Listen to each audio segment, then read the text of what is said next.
पाकिस्तान में तकरीबन 70% लोग ऐसे हैं जो अपने रिश्तेदारों से खुश नहीं हैं और उसके अलावा 30% है जो रिश्तेदारों को अच्छा नहीं समझते हैं। कुल मिलाकर ये समझ लें कि आज हम पढ़ने वाले हैं ब्लड रिलेशंस को, अपने रिश्तेदारों को, क्योंकि एयरफोर्स, आर्मी वाले और नेवी वाले आपको क्या कह रहे हैं कि अपने रिश्तेदारों को अच्छी तरह से याद करके आओ, उनके साथ जो भी नाराज़गियाँ हैं, जो भी लड़ाइयाँ हैं वो सारी ख़त्म करके आए, क्योंकि आपको देने वाले हैं वो सवालात रिश्तेदारों पर मुश्तमिल, वो भी इंग्लिश वाला रिश्तेदार। कहने का मतलब यह है कि इंग्लिश में सवाल होगा तो जाहिर सी बात है इंग्लिश में ही पूछे जाएंगे। ये नहीं है कि आपके रिश्तेदार अंग्रेज़ बन जाएंगे, इसी तरह से फिर वो आपको मज़ीद घुमा फिरा के सवालात देंगे। ऐसा नहीं है कि सीधे सीधे आपको सवालात देंगे। एक तो रिश्तेदार पहले से ही इतने कॉम्प्लिकेटेड हैं, उसके अलावा फिर हमारी जो फोर्सेज वाले हैं वो क्या कर रहे हैं, इसको मज़ीद कॉम्प्लिकेटेड बना रहे हैं। तो आज के इस लेक्चर में हम पढ़ने वाले हैं ब्लड रिलेशंस को। ब्लड रिलेशन से पहले हमने कुछ पढ़ा था इंटेलिजेंस टेस्ट के अंदर, हमने पहले इंट्रोडक्शन पढ़ा था, फिर हमने नंबर सीरीज को पढ़ा, फिर लेटर सीरीज को पढ़ा, क्लासिफिकेशन को, एनालॉजी को, और आज का कौन है, ब्लड रिलेशन है। ब्लड रिलेशन के बारे में आज पढ़ेंगे तफसील के साथ। लेकिन उससे पहले मैं आपके कुछ रिश्तेदार दोबारा से याद दिलाना चाहूँगा, क्योंकि आपको ये चीज़ें इंग्लिश में याद होनी चाहिए। मैं आपकी याद दहानी कराऊंगा, आपको याद होंगे, बट एक बात समझ लेना कि कुछ चीज़ें है ना, कुछ हमारे रिश्तेदार हैं बेसिक रिश्तेदार, जिसके अंदर हमारे पास क्या होता है, सिस्टर आ जाती है, ब्रदर आ जाता है, फादर, मदर, ग्रैंडफादर और ग्रैंड मदर। ये तो हैं बेसिक्स जो आपकी फैमिली में ऑलमोस्ट हर किसी के घर होते हैं, ठीक है। और जो बाकी हैं जो हमें दूसरों से मिलते हैं, मतलब ये है कि आगे जो हमारी रिश्तेदारी बढ़ती है तब हमारे कुछ और रिश्तेदार बन जाते हैं, जिसमें हमारे पास याद रखना है कि भतीजा हो या भांजा हो तो दोनों की इंग्लिश सेम है, जिसको नेफ्यू बोलते हैं, ठीक है। इसी तरह से भतीजी हो या भांजी हो तो उसकी इंग्लिश क्या होगी, नीस होगी। ये ध्यान में रखना, ये अक्सर आते हैं, अक्सर नेफ्यू और नीस जो है ना बार बार आते हैं आपको जो है ना कंफ्यूज करने के लिए। दोनों की इंग्लिश सेम ही रहती है, ठीक है। इसी तरह से आपकी खाला, फूफो, चच्ची, इनको हम क्या कहते हैं, आंट कहते हैं, या आंटी भी अक्सर आ जाता है, ठीक है। इसी तरह से आगे हमारे पास है खाला, फूफा, चचा, इन तीनों की इंग्लिश भी क्या है, सेम ही है, जो कि है अंकल बनती है हमारी। इस तरह से ससुर का सबको पता है, फादर इन लॉ को बोलते हैं, सास बोलते हैं मदर इन लॉ को। इस तरह से बहनों ही आ जाए तो वो हमारा क्या हो जाएगा, ब्रदर इन लॉ। तो ये सारे आपने रिश्ते कर लेने हैं याद, ये तो सबको याद होंगे, बेसिक्स हैं, और ये वाले भी सबको याद है, सिर्फ याद दहानी कर लेनी है कि हमारे जो है ना इंग्लिश के अंदर हम इन रिश्तेदार को ये बोलते हैं। अब हमें जो है ना मज़ीद कॉम्प्लिकेटेड सवालात मिलेंगे, जिसमें क्या होगा, हमें रिलेशन फाइंड करना होगा। वो कुछ भी पूछ सकता है, उसी के लिए सेम पिछले टॉपिक की तरह आपको MCQs मिल जाएंगी, वेबसाइट मिल जाएगी हमारी, वहाँ पर प्रैक्टिस के लिए भी आपको क्विज़ मिल जाएंगे। और हम करने वाले हैं अपने सिर्फ 10 MCQs को। इसमें 10 काफ़ी हैं, इसमें कितने मैं आपको समझाऊं, बहुत बनते हैं अगर मैं समझाने पे आ जाऊं, लेकिन ये रिश्तेदार ही हैं, इसमें कुछ लॉजिक्स लगते हैं, वो आपने खुद लगाने हैं। 10 में आपको कंसेप्ट क्लियर हो जाएंगे। MCQs ओपन करने का तरीका सेम ही है, या तो आप इसी वीडियो के डिस्क्रिप्शन में जाएं और वहां पर आपको डायरेक्ट लिंक मिल जाएगा। डिस्क्रिप्शन कैसे ओपन करते हैं, इसी वीडियो के नीचे ऑप्शन आ रहा होगा शो मोर का, वहां पे आप क्लिक करेंगे तो आपको डिस्क्रिप्शन मिल जाएगी। या फिर आपने क्या करना है, अपने मोबाइल में कोई ब्राउज़र ओपन करने के बाद गूगल खोलना है, गूगल खोलने के बाद आपने वहाँ पर जाके लिखना है ilmiway.com, जो कि आपको मिल जाएगी। इस तरह से लिखने के बाद आप सर्च लगा देंगे, सर्च लगाने के तरह इस तरह से वेबसाइट ओपन हो जाएगी। पहले वाली खोल लेनी है आपने, और ये डायरेक्ट वेबसाइट पर आ जाएंगे हमारी। और यहाँ पर आपको 3 मिल रहे हैं लकीर, इस पर क्लिक करना है तो ये हमारे पास मेन्यू का बटन होता है, और मोबाइल में इस तरह से शो होता है, लैपटॉप में डायरेक्ट शो हो जाता है। और यहाँ पर मिल जाता है हमें इंटेलिजेंस टेस्ट, इस पर क्लिक करेंगे और इस तरह से ओपन होगा। फिर उसके बाद आपने देखा है, आपने पहले भी तरीका देखा हुआ है, मैं वैसे आपको बार बार बताता हूं ताकि जो नया आ जाता है उसको समझ आ जाए। और नंबर सीरीज हम पढ़ चुके हैं, लेटर सीरीज भी पढ़ चुके हैं, क्लासिफिकेशन पढ़ चुके हैं, एनालॉजी भी, और हमने पढ़ना है ब्लड रिलेशन को। तो इस पर क्लिक करेंगे और इसकी MCQs हम ओपन कर लेंगे। पहले आपको 10 कराने वाला हूँ कंसेप्ट के लिए, बाकी आपको प्रैक्टिस के लिए नीचे क्विज मिल जाएंगे, जैसा कि आपको पहले से मालूम है ये बातें। तो इसको शुरू करते हैं। पहला सवाल है हमारे पास, X and Y are the parents of Z but Z is not the son of X, what is Z to X। अब यहाँ पर कहने का, इसको उर्दू में ट्रांसलेट करना ताकि आपको अच्छे से समझ आ सके इसको कि कह क्या रहा है हमें वो। अब उसके कहने का मसला है कि वो कहता है कि X और Y जो हैं ये क्या हैं, Z के क्या हैं, माँ बाप हैं, पेरेंट्स हैं, ठीक है। But Z is not the son of X, लेकिन वो कहते हैं जो Z हमारे पास था ये जो है इसका बेटा नहीं है। किसका बेटा नहीं है, X का। और what is Z to X। अब यहाँ पे अजीब सी बात हो रही है कि भाई X और Y इसके माँ बाप हैं, लेकिन Z जो है इसका बेटा नहीं है। अब क्या मतलब हुआ कि ये जब इसके माँ बाप हैं तो बेटा तो होना चाहिए।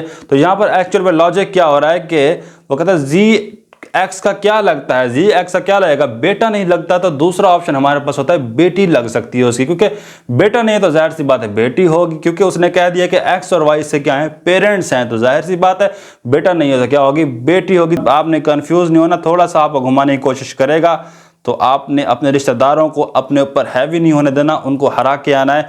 और यहाँ पर हमारे पास क्या हो गया, डॉटर आ गया।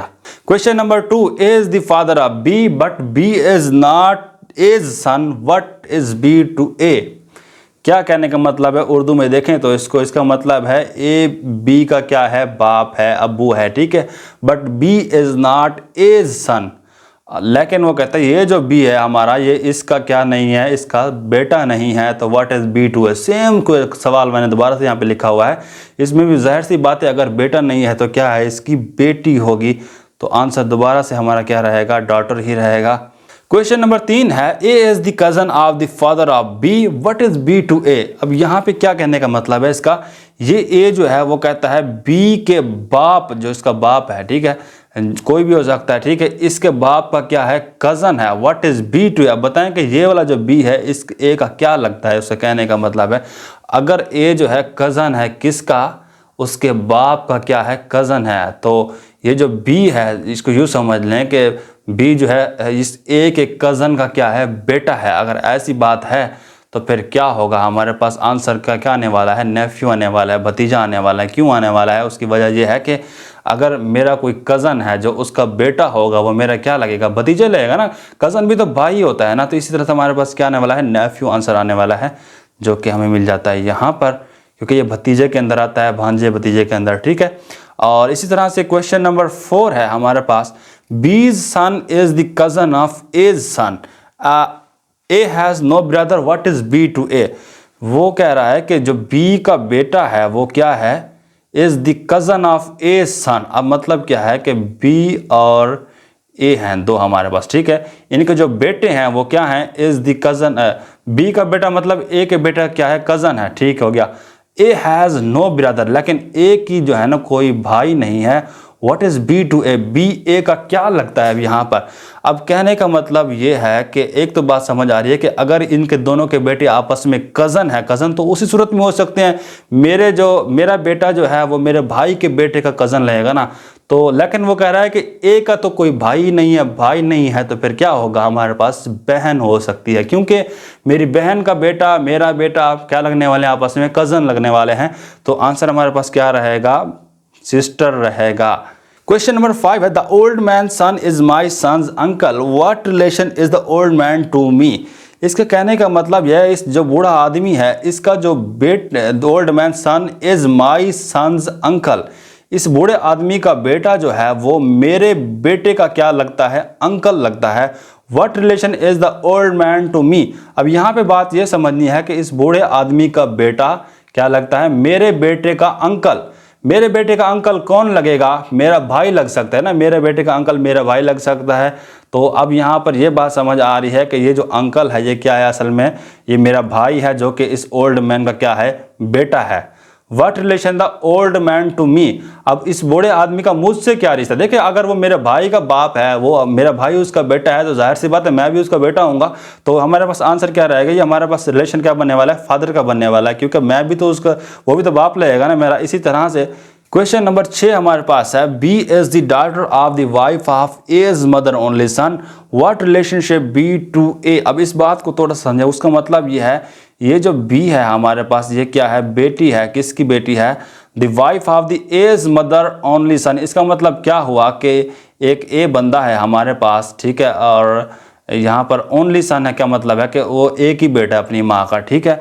और ये बी जो आप कह रहा है what relationship B to A, B का ए से रिश्ता बताएं, इस बी का ए के साथ रिश्ता बताना। देखना गौर से, ये बी जो है ये क्या है, is the daughter of the wife of A's mother. अब इसका मतलब ये है कि ये इसकी क्या बनती है, वाइफ बनती, ये वाइफ बनते, ए की क्या बनती है, वाइफ बनती है, और ये इसकी क्या है, बेटी है। तो क्या मतलब है, मेरी वाइफ की बेटी मेरी क्या लगेगी, मेरी क्या लगने वाली है, वो मेरी बेटी लगने वाली, जाहिर सी बात है मेरी वाइफ की बेटी। तो इसी तरह से हमारा जो रिलेशन बनने वाला है वो क्या है, फादर और डॉटर का है यहाँ पर। तो हमारे पास क्या आ जाएगा answer, father and daughter. Question number 7, X is the father of Y and Z but y and z are not brother, what is the relationship y and z। अब यहाँ पर क्या मतलब है कि x जो है वो क्या है, बाप है किनका, इन दो का, y और z का क्या है, अब्बू जान है, ठीक है। But y and z are not brother, लेकिन वो कहता है ये y और z जो है ना भाई नहीं है आपस में। What is relation y to be y and z। अब इन y और z का आपस में रिलेशन बताना है हमारे पास क्या है। तो यहाँ पर सीधी सी बात है, अगर ये भाई नहीं है तो ये क्या होंगे, सिस्टर एंड ब्रदर होंगे। तो क्योंकि दोनों का तो बाप वो बनता है, इसलिए हमारे पास क्या होगा, ब्रदर एंड सिस्टर होगा। दोनों भाई नहीं है लेकिन सिस्टर तो हो सकती है। क्वेश्चन नंबर 8 है हमारे पास, looking at a portrait a man said that's man father is my father son's brother and sister I have none at whose portrait was man looking. तो यहाँ पर क्या मतलब है उसका, एक बंदा है जो एक पोर्ट्रेट किसे बोलते हैं, एक तस्वीर को बोलते हैं। तस्वीर लेते हैं ना आप, जब आप सीधी लेते हैं वो पोर्ट्रेट होती है, जब उसका हम कैमरे को उल्टा कर लेते हैं इस तरह से कर लेते हैं वो क्या मिलता है हमारे पास, लैंडस्केप में आ जाती है। तो पोर्ट्रेट बोलते हैं जब तस्वीरें दीवारों पर लगी हो सीधी इस तरह से, उनको क्या बोलते हैं, पोर्ट्रेट बोलते हैं। लुकिंग एट अ पोर्ट्रेट, बंदा क्या करता है, एक तस्वीर को देखता है और क्या कहता है, अ मैन सेड, एक आदमी कहता है, दैट्स मैन फादर, कहता है कि इस बंदे का बाप, इज माई फादर सन्स, मेरे बाप का बेटा है। क्या मतलब है कि अब देखते हैं यहाँ पर, brother and high sister, brother and sisters I have none, और यहाँ पर कह रहा है कि लगे मेरे तो ना तो कोई भाई है ना ही मेरी कोई सिस्टर है।